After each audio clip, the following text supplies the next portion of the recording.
La réhabilitation de la faculté René Descartes de Necker, la faculté de médecine, c'est un cadre idéal pour mettre en œuvre notre stratégie de transition environnementale. Pour plusieurs raisons. La première, c'est que c'est une réhabilitation en plein cœur de Paris, d'un bâtiment qui est construit.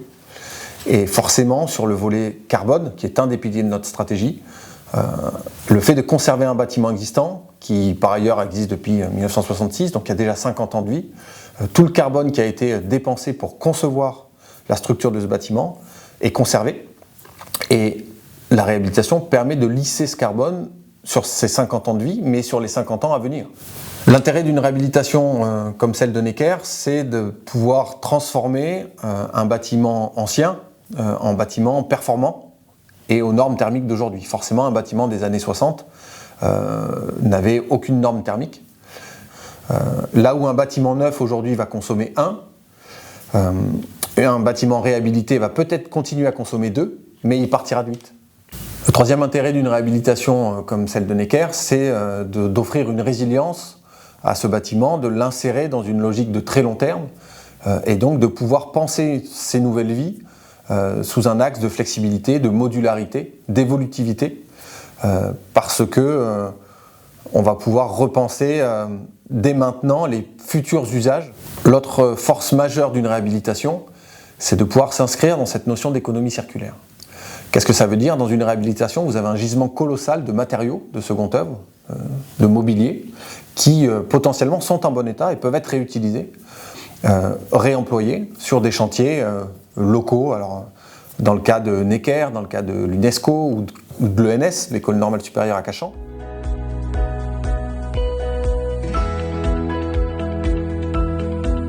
On arrive sur le projet de la faculté de Necker parce que l'agence a ce savoir-faire qui commence à être reconnu sur la construction de bâtiments d'enseignement, de facultés, facultés scientifiques notamment, écoles d'ingénieurs, et par ailleurs toute notre histoire autour des laboratoires, notamment en région Rhône-Alpes, mais pas que.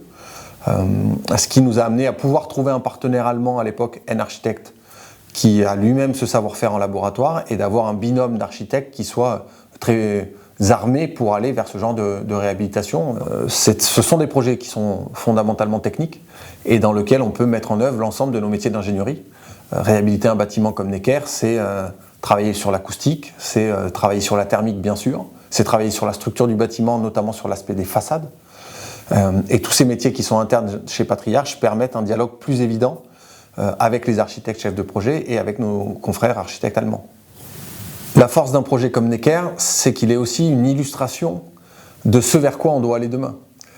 Quand on réhabilite l'UNESCO, quand on réhabilite Necker, quand on réhabilite les Galeries Lafayette, les grands magasins sur les grands boulevards, on est clairement dans une démarche de travailler sur le tissu urbain existant, dans des tissus qui sont denses, où l'ensemble des services sont déjà présents, de transport, de mobilité, les métros sont là, les commerces, tous les services sont là.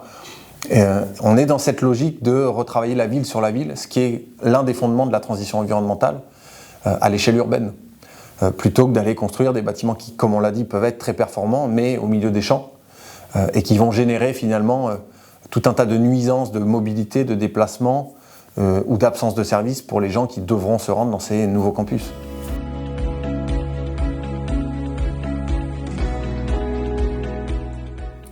L'un des éléments qu'on a poussé sur ce chantier de Necker, parmi les différentes cibles environnementales, ça a été la qualité de l'air intérieur. Un projet comme Necker pour l'Université Descartes, dans une époque où Jussieu et les problèmes de l'amiante étaient quand même très présents, il y a eu une attention particulière à la qualité de l'air intérieur qu'allaient respirer les différents usagers, et donc au choix de matériaux, aux capacités de ventilation, aux émissions de polluants dans l'air intérieur, pour garantir que des sujets comme l'amiante ne soient plus notre futur et qu'on anticipe tous ces éléments-là dans la fin de vie de ces bâtiments, neufs ou réhabilités.